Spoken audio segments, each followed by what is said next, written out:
शाम 5 बजे की हर बड़ी खबर देख रहा है इंडिया मेरे साथ। नमस्कार, गुड इवनिंग, आप सभी के साथ मैं हूं मलिका मल्होत्रा। आइए करते हैं आज के सफर की शुरुआत।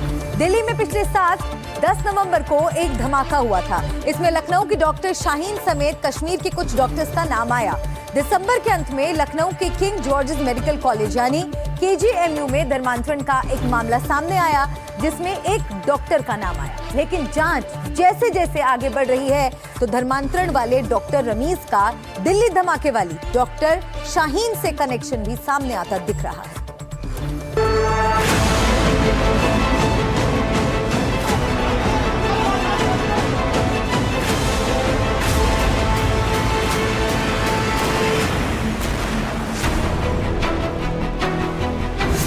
धर्मांतरण केस में आतंकी मोड़, पीएफआई लिंक, विदेशी संपर्क और दिल्ली ब्लास्ट। डॉक्टर रमीज के कहां तक तार। लखनऊ के केजीएमयू में एक महिला के साथ यौन शोषण और धर्मांतरण का दबाव डालने के आरोपी डॉक्टर रमीज की गिरफ्तारी के बाद उससे पूछताछ हो रही है। जो बातें सामने आ रही हैं उससे ये लग रहा है कि ये मामला सिर्फ एक निजी धर्मांतरण का मामला न होकर एक बड़ा रैकेट हो सकता है। जो नई बात सामने आ रही है उससे डॉक्टर रमीज के तार पिछले साल हुए दिल्ली धमाके से भी जुड़ते नजर आ रहे हैं। जानकारी के मुताबिक जो सबसे चौंकाने वाला खुलासा हुआ है वो है डॉक्टर रमीज का दिल्ली ब्लास्ट से कनेक्शन को लेकर। बताया जा रहा है कि पूछताछ में रमीज ने माना है कि वो दिल्ली ब्लास्ट में आरोपी डॉक्टर शाहीन से मिला था। सूत्रों के मुताबिक रमीज डॉक्टरों की कॉन्फ्रेंस में शाहीन से मिला था। इसके अलावा डॉक्टर रमीज डॉक्टर शाहीन के भाई डॉक्टर परवेज को भी जानता था। दोनों का कनेक्शन आगरा में हुआ। दोनों एक ही मेडिकल कॉलेज में पढ़ते थे। जो जानकारी आई है उसके मुताबिक डॉक्टर रमीज ने आगरा के एसएन मेडिकल कॉलेज से पढ़ाई की है। रमीज ने 2012 में यहाँ एडमिशन लिया था। शाहीन का भाई डॉक्टर परवेज भी उसी कॉलेज से पढ़ा हुआ है। बताया जा रहा है कि यहाँ भी रमीज ने धर्मांतरण के लिए ग्रुप बनाया था। इस ग्रुप में शाहीन का भाई परवेज भी शामिल था। रमीज ने एक व्हाट्सएप ग्रुप भी बनाया था जिसका नाम इस्लामिक मेडिकोज रखा गया था। मुख्यमंत्री योगी आदित्यनाथ के निर्देश पर केजीएमयू धर्मांतरण केस की कमान स्पेशल टास्क फोर्स को सौंप दी गई है। पुलिस डॉक्टर रमीज के मोबाइल रिकॉर्ड्स और व्हाट्सएप चैट्स और ग्रुप्स को खंगाल रही है। दिल्ली ब्लास्ट की आरोपी डॉक्टर शाहीन और उसके भाई डॉक्टर परवेज से डॉक्टर रमीज का कनेक्शन मिलता दिख रहा है। यूपी पुलिस ये जानकारी दिल्ली धमाके की जांच कर रही एटीएस को सौंप चुकी है। डॉक्टर रमीज का पीएफआई कनेक्शन। रमीज की गिरफ्तारी के बाद उसके पीएफआई कनेक्शन को लेकर भी जांच तेज होती जा रही है। जानकारी के मुताबिक पुलिस पूछताछ में सामने आया है कि फरारी के दौरान रमीज प्रतिबंधित संगठन पीएफआई के कई पदाधिकारियों के संपर्क में था। उसने पीएफआई से कानूनी मदद लेने की कोशिश भी की। बताया जा रहा है कि इसके सबूत मोबाइल डेटा से मिले हैं। रमीज के पिता सलीमुद्दीन के भी पीएफआई से पुराने और गहरे संबंध बताए जा रहे हैं। ये भी सामने आया है कि पीएफआई ने सलीमुद्दीन को 2 बार सम्मानित किया था। जैसे जैसे जांच आगे बढ़ रही है केजीएमयू धर्मांतरण केस में कई और एंगल दिख रहे हैं। माना जा रहा है कि आरोपी डॉक्टर रमीज के पीएफआई नेटवर्क, विदेशी संपर्क और संभावित आतंकी लिंक की कई परतें खुल सकती हैं। केजीएमयू के धर्मांतरण विवाद में एक तरफ रमीज की गिरफ्तारी हो चुकी है तो दूसरी तरफ लखनऊ पुलिस को कई अहम जानकारियां मिली हैं। जानकारियां ये मिली कि डॉक्टर रमीज का एक कनेक्शन डॉक्टर परवेज से हो सकता है और डॉक्टर परवेज वो है जो शाहीन का भाई है। शाहीन दिल्ली धमाकों में वो आरोपी जिसकी गाड़ी से एक्सप्लोजिव मिला था और उसका भाई जो कि लखनऊ की इंटीग्रल यूनिवर्सिटी में पढ़ाया करता था, वो डॉक्टर परवेज कहीं ना कहीं रमीज से कनेक्ट हो सकता है। सवाल ये भी है कि क्या मेडिकल पेशे की आड़ में धर्मांतरण का कोई बड़ा नेटवर्क चल रहा था और क्या इस नेटवर्क के लोग आतंकी साजिशों से भी जुड़े थे? क्या दिल्ली धमाके में धर्मांतरण का आरोपी डॉक्टर रमीज भी शामिल था?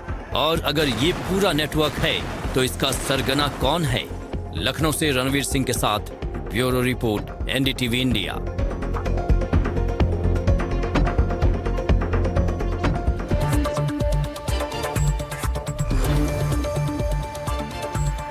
धर्मांतरण और यौन शोषण के आरोपी डॉक्टर रमीज के मामले में जांच पीलीभीत तक पहुंच गई है। लखनऊ पुलिस ने पीलीभीत के मौलवी से पूछताछ की है और मौलवी ने कई चौंकाने वाले दावे किए हैं। तो दूसरी तरफ रमीज से पूछताछ में बड़े खुलासे सामने आए हैं। ऐसा बताया जा रहा है कि धर्मांतरण के लिए एक व्हाट्सएप ग्रुप बनाया गया था।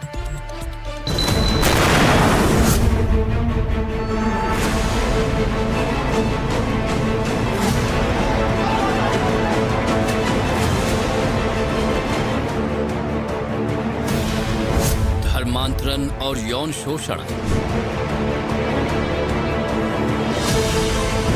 डॉक्टर रमीज पर चौंकाने वाले खुलासे।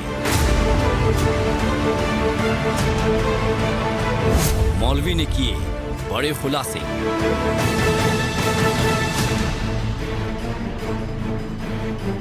धर्मांतरण और यौन शोषण के आरोपी डॉक्टर रमीज के मामले में लखनऊ पुलिस की जांच का दायरा पीलीभीत तक फैल गया है। पुलिस ने पीलीभीत में शहर काजी के तौर पर काम करने वाले मौलवी जाहिद हसन राणा से पूछताछ की है। मौलवी ने बताया कि लखनऊ में शिकायत दर्ज कराने वाली महिला वो नहीं थी जिसकी शादी उन्होंने करवाई थी। माँ, लड़की के बाप और लड़की का भाई, ये तीनों लोग उस डॉक्टर लड़की को लेकर मेरे यहाँ आए और उनके साथ रमीज था और रमीज की माँ थी और रमीज के वालिद थे सलीमुद्दीन। तो मैंने उन लोगों ने ये कहा कि मैंने क्या बताई क्या खैरियत है, तो उन्होंने कहा कि लड़की के बाप ने और लड़की की माँ और लड़की का भाई जो हिंदू थे, तो मैंने क्या आप निकाह पढ़ाना चाहते हैं, आप लोगों को इतराज नहीं है? बोले हमें कोई इतराज नहीं है और आप निकाह पढ़वा दीजिए इनका।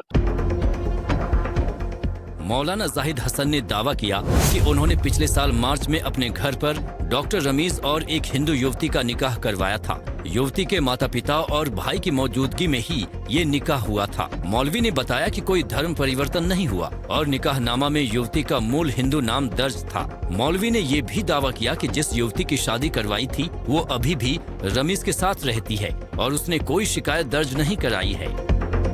यहाँ कुछ नहीं हुआ। यहाँ लड़की का नाम निकाहनामे में वही लिखा है जो उसका असली नाम है, बाप का नाम भी वही लिखा है जो असली नाम है, वो सब हिंदू थे। रमीज को नुकसान पहुंचाने के लिए कोई प्लानिंग करी गई है, साजिश करी गई है या क्या था, this I don't know.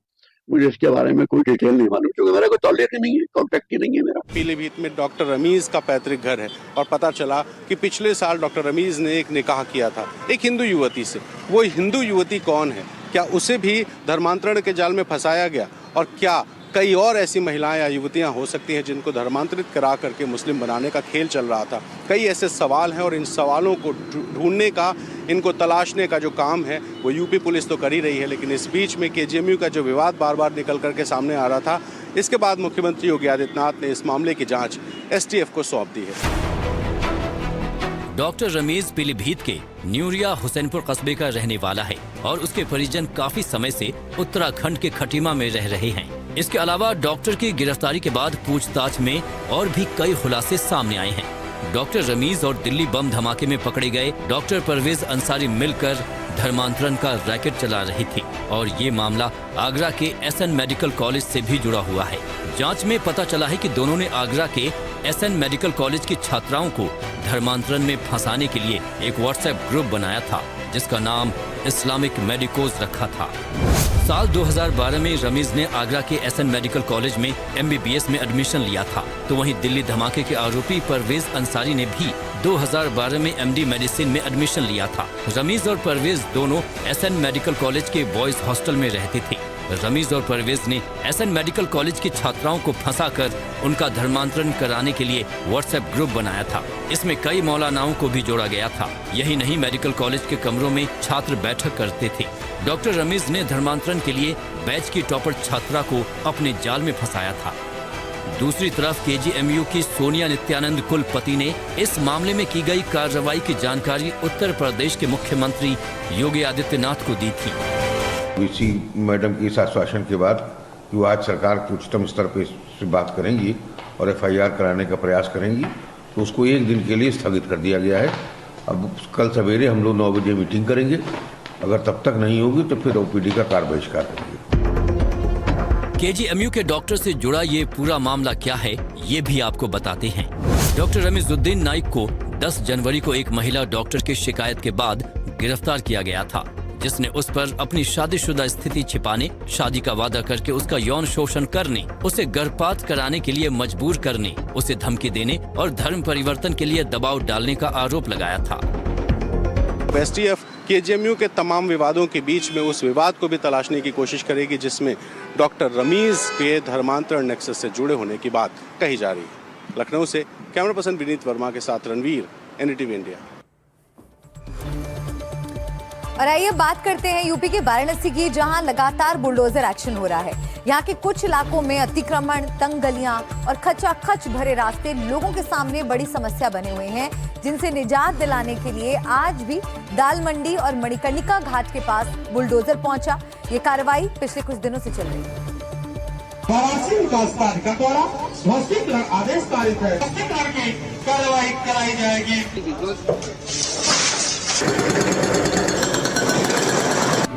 Varanasi में जारी बुलडोजर एक्शन। दाल मंडी में चला बुलडोजर। मणिकर्णिका घाट पर चला बुलडोजर। वाराणसी में पिछले कुछ दिनों से लगातार बुलडोजर चल रहा है। कहीं रास्ते को चौड़ा करने का प्लान है तो कहीं अतिक्रमण हटाया जा रहा है। वाराणसी के दाल मंडी इलाके में पिछले कुछ दिनों से ताबड़तोड़ बुलडोजर चल रहा है। मंगलवार को भी कार्रवाई जारी रही। वाराणसी के दाल मंडी में भवनों के ध्वस्तीकरण का 6वां दिन है। लगातार 6 दिन से काम चल रहा है। देखिए यहाँ पर आज भी ये इमारत है, इसको तोड़ा जा रहा है। 100 साल से अधिक पुरानी इमारत है। क्योंकि ये काफी पुराना मकान है और एक गली सकरी है, इससे यहाँ बुलडोजर से इसको तोड़ा नहीं जा रहा है। ये छत पर करीब आधा दर्जन से ज्यादा मजदूर लगे हुए हैं जो उसको रंभे से तोड़ रहे हैं। चहल पहल वाला मार्केट है ये, लेकिन इस समय बंद पड़ा हुआ है क्योंकि ध्वस्तीकरण की कार्रवाई चल रही है। इसलिए देखिए मलबा नीचे गिरता जा रहा है और अन्य दुकानों में भी मलबा घुस जाएगा। इसलिए प्रशासन ने एहतियात के तौर पर इस गली को बंद करा दिया है। इसकी अधिकांश दुकानों को बंद करा दिया है। यहाँ पर दाल मंडी के रास्ते के चौड़ीकरण और सौंदर्यीकरण की योजना है। इसके लिए कई मकानों और दुकानों की पहले ही पहचान कर ली गई है। मंगलवार को भी भारी सुरक्षा बलों की मौजूदगी में कार्रवाई शुरू की गई। पिछले दिनों सड़क चौड़ीकरण के लिए दाल मंडी में घरों और दुकानों को तोड़ने के फैसले के खिलाफ स्थानीय व्यापारियों ने एकजुट होकर प्रदर्शन किया था, लेकिन प्रशासनिक कार्रवाई जारी हुई और अब निर्माण तोड़ना शुरू कर दिया गया है। ये मुख्यमंत्री योगी आदित्यनाथ का ड्रीम प्रोजेक्ट है, क्योंकि ये 900 मीटर लंबी ये गली है, जिसको फिलहाल जो 10 फुट चौड़ी ही गली है, इसको 17.4 मीटर चौड़ा करना है, जिससे नई सड़क से यहाँ पर चौक तक काशी विश्वनाथ मंदिर के बिल्कुल समीप जो है रास्ता बिल्कुल चौड़ा हो जाए और सभी वाहन आ सके, 4 व्हीलर भी आ सके, इसलिए इसको चौड़ा करना है। इसके तहत 181 भवनों को तोड़ा जाना है, जिसमें 20 मकानों की रजिस्ट्री करीब हो गई है। 11 की रजिस्ट्री हो चुकी है और 9 मकान जो है बिल्कुल अंतिम चरण में रजिस्ट्री के हैं। अन्य लोगों से भी बातचीत चल रही है। फिलहाल ये ध्वस्तीकरण का दौर जारी है। 3 मकान को चिन्हित प्रशासन ने किया था और उन्हीं मकानों को फिलहाल वो कल एक नई सड़क पर एक मकान को तोड़ा गया था, जहां पर प्रशासन की दृष्टि में वो अवैध था। इस इलाके की आबादी बेहद घनी है, पतली गली है, दोनों ओर दुकान और मकान है, इसलिए काम की रफ्तार थोड़ी धीमी है। दाल मंडी में ये अभियान चौड़ीकरण योजना के तहत किया जा रहा है। 187 मकानों की पहचान की गई है। इनके मालिकों को करीब 191 करोड़ रुपए का मुआवजा दिया जाना है। इस इलाके में चौड़ीकरण कई बातों को ध्यान में रखकर किया जा रहा है। इसमें चिन्हित मकान है। दाल मंडी के चौड़ीकरण में 187 मकानों की सूची है इसमें, और प्राधिकरण की तरफ से 22 में डीओ पारित है। इसमें मतलब ध्वस्तीकरण आदेश पारित है। प्राधिकरण अपनी ध्वस्तीकरण के आदेश की कार्रवाई करा रहा है। कितने मकानों को फिलहाल ध्वस्तीकरण हो रहा है? फिलहाल तो आज के लिए तो 2 हैं और वैसे 9 टूट चुके हैं। पुराने होना तो 187 में है टोटल पूरा चौड़ीकरण में जो आ रहे हैं। प्लान के मुताबिक ये रोड 17 मीटर चौड़ी होनी है। अभी ये अलग अलग जगह 3 से 9 मीटर तक ही है। सड़क के दोनों ओर 15-15 फीट का फुटपाथ बनाया जाना है। अंडरग्राउंड बिजली की लाइन, अंडरग्राउंड पानी की पाइपलाइन और नाली बनाने का प्लान है। सैलानियों के बैठने के लिए कुर्सियां लगेंगी, लाइटिंग की व्यवस्था होगी। दाल मंडी में चौड़ा रास्ता बनने से काशी विश्वनाथ धाम जाने वालों को एक और सीधा रास्ता मिल जाएगा। दाल मंडी के अलावा वाराणसी के मणिकर्णिका घाट पर भी बुलडोजर कार्रवाई हो रही है। शनिवार को यहां बुलडोजर चलना चालू हुआ। जलासेन घाट से लेकर सिंधिया घाट तक सफाई की गई। भारी मशीनों से मणिकर्णिका घाट पर कॉरिडोर बनाने के लिए कार्रवाई शुरू हुई। जानकारी के मुताबिक इस क्षेत्र को विकसित करने के लिए ऐसा किया जा रहा है।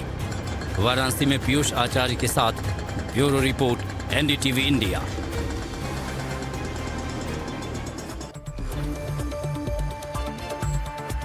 एआई यानी आर्टिफिशियल इंटेलिजेंस के दम पर अब यूपी स्वास्थ्य और इनोवेशन के क्षेत्र में प्रमुख केंद्र बनने की राह पर आगे बढ़ रहा है।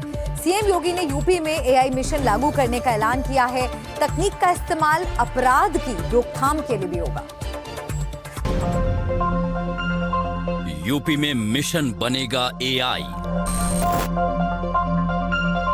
शुरू होंगी 65 एआई डेटा लैब। स्वास्थ्य क्षेत्र में एआई की भूमिका।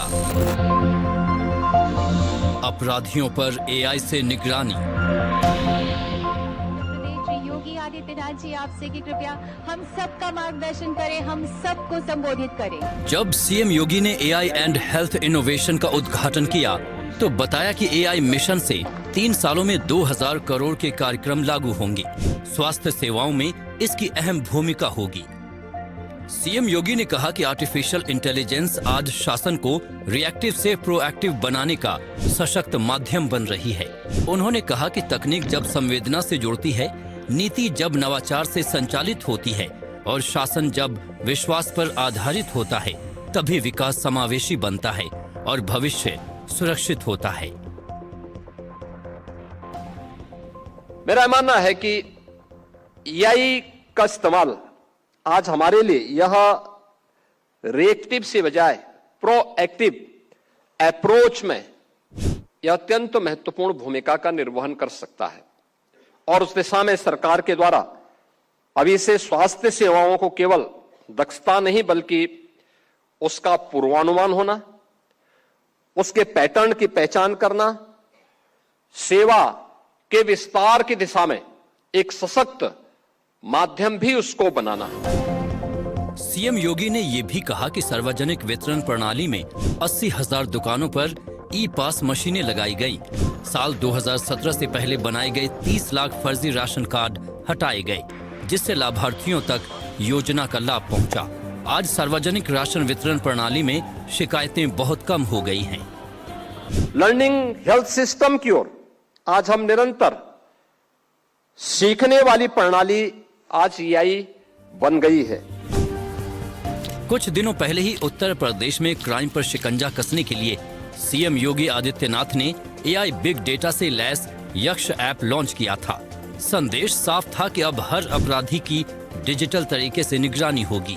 यक्ष ऐप के जरिए अपराध का लेखा जोखा रखा जाएगा। व्यक्ति के जीवन में सीएम योगी ने स्पष्ट किया कि डबल इंजन सरकार की नीति एकदम साफ है। एआई के माध्यम से लोगों से जुड़ी सभी सुविधाओं को और भी सटीक और सुलभ बनाया जाएगा। Bureau report, NDTV India.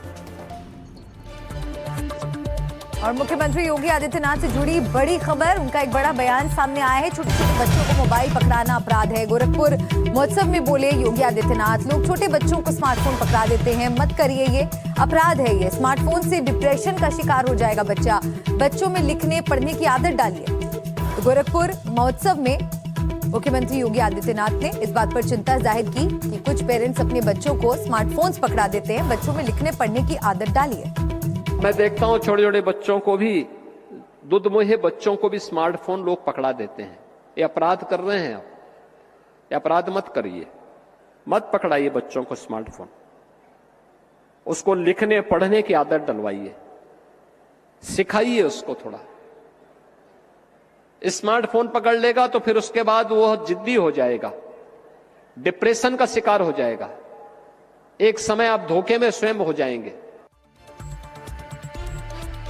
Delhi से लेकर कनाडा तक बिश्नोई गैंग का आतंक कम नहीं हो रहा है। जहां एक तरफ दिल्ली में जिम के बाहर दनादन गोलियां चली, तो वहीं कनाडा में एक ठिकाने पर अंधाधुंध फायरिंग की गई। कुछ ऐसी तस्वीरें वहां से सामने आई हैं। इन दोनों घटनाओं की जिम्मेदारी लॉरेंस गैंग ने ली है। ताबड़तोड़ फायरिंग,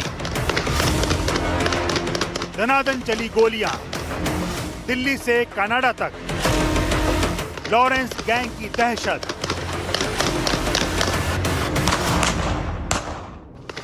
ये दो तस्वीरें देखिए, एक दिल्ली के पश्चिम बिहार की हैं और दूसरी कनाडा के ब्रैम्पटन की। दोनों जगह फायरिंग हुई है और जिम्मेदारी ली है लॉरेंस बिश्नोई गैंग ने।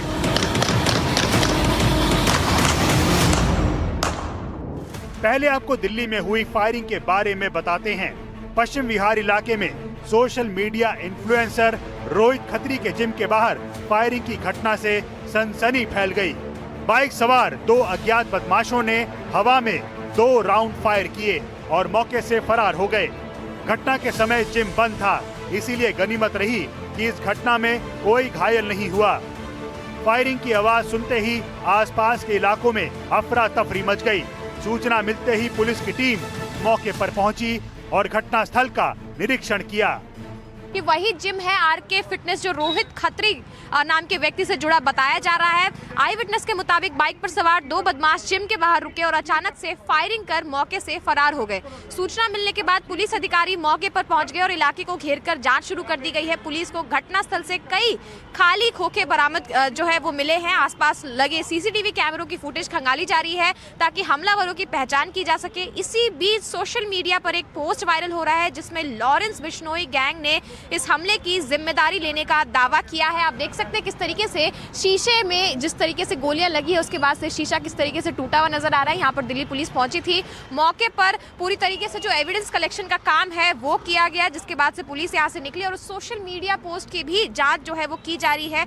घटना के बाद एक सोशल मीडिया पोस्ट सामने आया जिसमें लॉरेंस बिश्नोई गिरोह की ओर से इस फायरिंग की जिम्मेदारी लेने का दावा किया गया।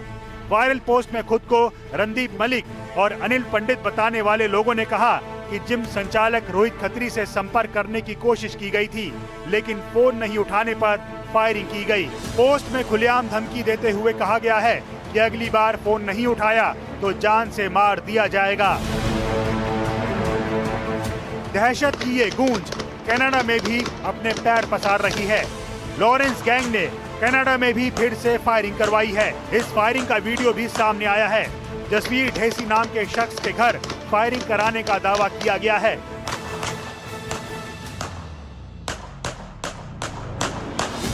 इसके बाद सोशल मीडिया पर लॉरेंस बिश्नोई गैंग के गोल्डी ढिल्लों का एक पोस्ट सामने आया जिसमें इस फायरिंग की जिम्मेदारी ली गई।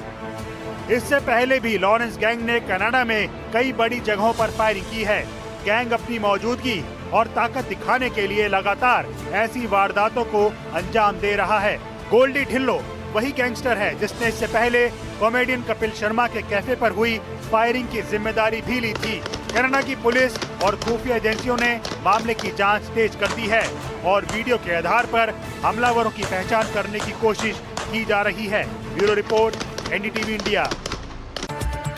देख रहा है इंडिया में एक बार फिर से आपका स्वागत है। आइए आज के सफर में बढ़ते हैं आगे और अब बात करते हैं पाकिस्तान की ग्रूमिंग गैंग की, जिसका आतंक इंग्लैंड में अक्सर दिखता है। इस गैंग के लोग लड़कियों को फंसाते हैं, उनका रेप तक करते हैं। ऐसा ही एक मामला आया है वेस्ट लंदन से, जहां पाकिस्तानी ग्रूमिंग गैंग ने सिख लड़की को प्रेम जाल में फंसाकर यौन शोषण किया। खबर पता चली तो करीब 200 सिखों ने जाकर उस लड़की को छुड़ाया।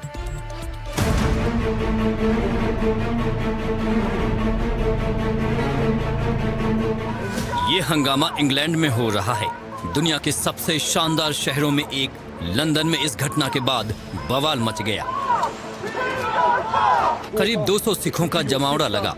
ये एक लड़की को छुड़ाने के लिए पहुंचे थे जिसे पाकिस्तानी ग्रूमिंग गैंग ने अगवा कर रखा था। उसके साथ गैंग रेप किया। जानकारी के मुताबिक घटना इंग्लैंड के वेस्ट लंदन की है। पाकिस्तानी ग्रूमिंग गैंग ने एक सिख लड़की का यौन शोषण किया। लड़की की उम्र महज 14 साल है। पाकिस्तानी ग्रूमिंग गैंग ने पहले अगवा किया, फिर फ्लैट में बंद कर 5-6 लोगों से उसका रेप कराया। लड़की ने भागने की कोशिश भी की, लेकिन उसे डराकर चुप करा दिया गया। जैसे इस घटना के बारे में वेस्ट लंदन के हाउंसलो शहर में रहने वाले सिखों को पता चला तो वो आरोपी के फ्लैट के बाहर पहुंच गए और जमकर हंगामा किया। जैसे जैसे इस मामले का पता अन्य सिखों को चलता रहा, आरोपी के फ्लैट पर भीड़ बढ़ती गई। कुछ ही देर में वहां 200 से ज्यादा सिख पहुंच गए और कई घंटे हंगामा हुआ। इसके बाद सभी ने मिलकर लड़की को रिहा करवा लिया।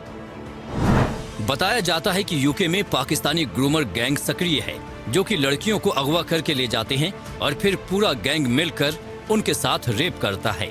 अब तक पुलिस भी उनके खिलाफ कोई ठोस कार्रवाई नहीं कर पाई है। आए दिन यूके में लंदन और अलग अलग हिस्सों से पाकिस्तानी ग्रूमिंग गैंग के बारे में खबरें आती रहती हैं। जो जानकारी मिली है उसके मुताबिक ये नेटवर्क कैसे काम करता है आपको बताते हैं। गरीब लड़कियों को बनाता है निशाना। गैंग के निशाने पर 11 से 16 साल की लड़कियां रहती हैं। जो बच्चियां सोशल मीडिया पर अकेली दिखती हैं उन्हें फंसाते हैं। जो लगातार स्कूलों से गैर हाजिर रहती हैं उनको ढूंढकर फंसाते हैं। गिफ्ट देकर प्यार और शादी का झांसा दिया जाता है। महंगे गिफ्ट और सामान देकर फंसाते हैं। बाद में लड़कियों का शोषण होता है।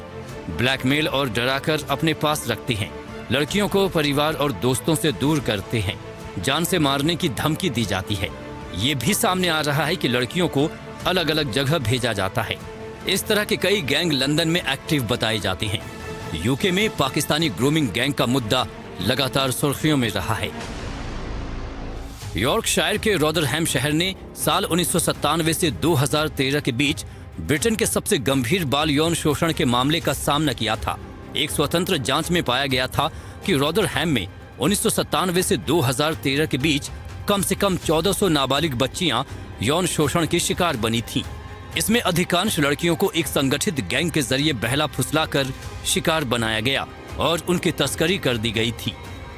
टेस्ला और सोशल मीडिया प्लेटफॉर्म एक्स के मालिक एलन मस्क, हैरी पॉटर की लेखिका जेके राउलिंग और ब्रिटेन की पूर्व प्रधानमंत्री लिज ट्रज समेत कई हस्तियों ने ब्रिटेन में बाल यौन शोषण के मामले से निपटने के लिए ब्रिटिश सरकार से जवाबदेही की मांग की है। साउथ लंदन से आए इस ताज़ा मामले ने पाकिस्तानी ग्रूमिंग गैंग का सच एक बार फिर सामने ला दिया है। Bureau report, NDTV India.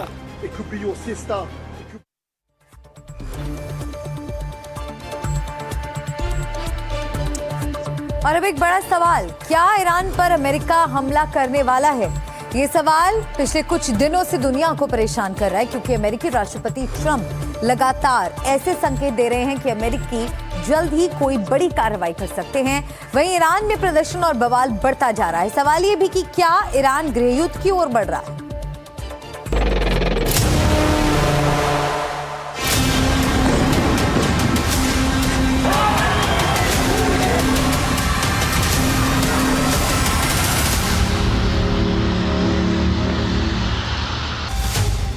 Iran में अमेरिकी नागरिकों को अलर्ट।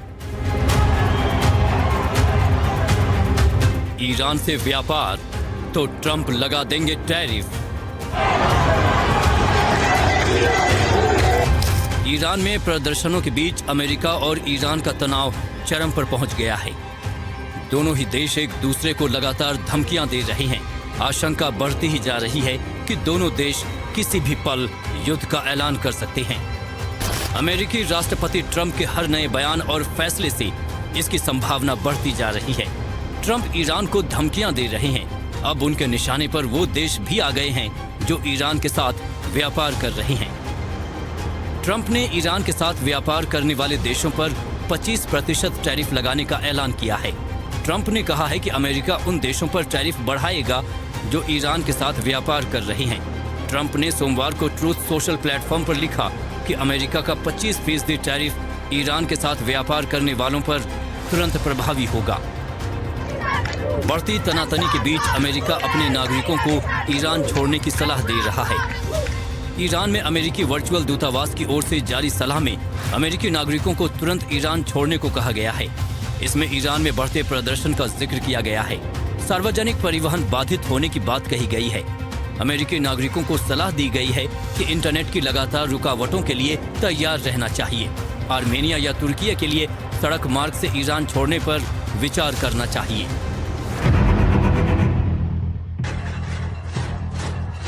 ईरान में 28 दिसंबर 2025 से शुरू हुए प्रदर्शन अब पूरे देश में फैल चुके हैं। आर्थिक संकट से निकला ये विरोध अब पूरे शासन के खिलाफ बड़ा आंदोलन बन चुका है। तेहरान से लेकर छोटे शहरों तक लोग सड़कों पर उतर गए हैं। हिंसक प्रदर्शन के दौरान सैकड़ों लोगों की मौत हो चुकी है, हजारों सलाखों के पीछे पहुंचा दिए गए हैं। इंटरनेट बंद है, लेकिन तस्वीरों के जरिए सच लगातार बाहर आ रहा है। ऐसे में बड़ा सवाल ये है कि क्या ईरान गृह युद्ध की कगार पर है?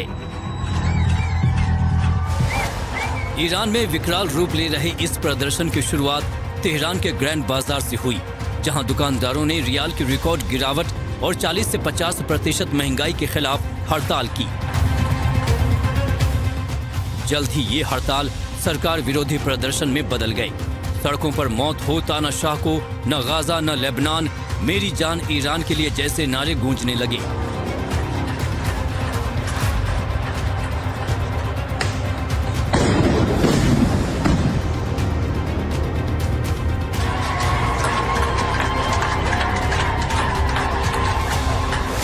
सरकारी रिपोर्ट्स के मुताबिक प्रदर्शन के दौरान कई मस्जिदों पर हमले हुए, जिसमें तेहरान के सादत आबाद इलाके में अल रसूल मस्जिद भी शामिल है।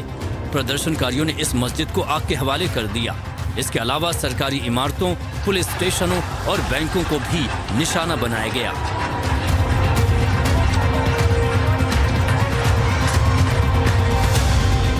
हिंसक और शांतिपूर्ण प्रदर्शन के बीच सरकारी दमन की रिपोर्ट भी लगातार सामने आ रही है।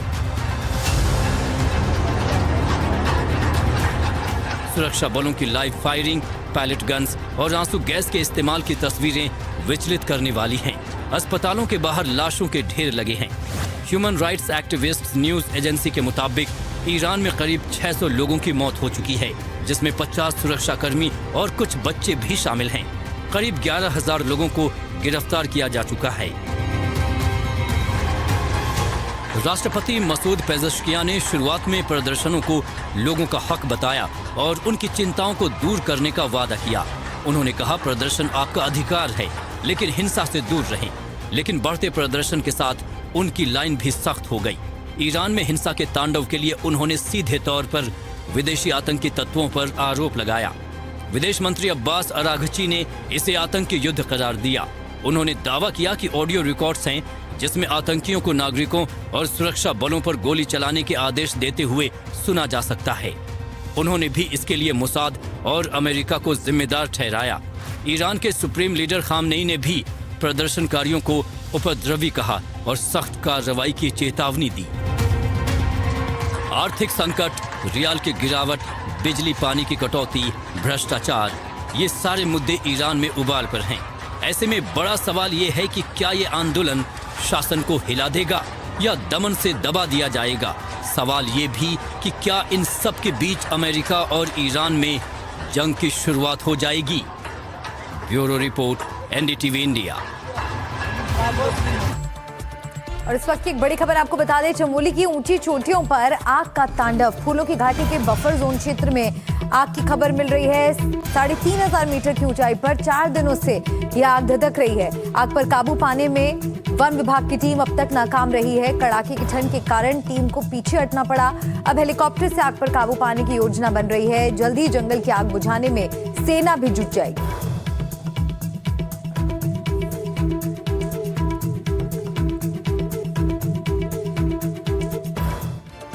और इसी के साथ देख रहा है इंडिया के आज के सफर में मेरे साथ फिलहाल इतना ही। कल फिर होगी आपसे मुलाकात शाम 5 बजे सिर्फ एनडीटीवी इंडिया पर। फिलहाल एक ब्रेक के लिए रुक रहे हैं। ब्रेक पर जाने से पहले इस वक्त की हेडलाइंस।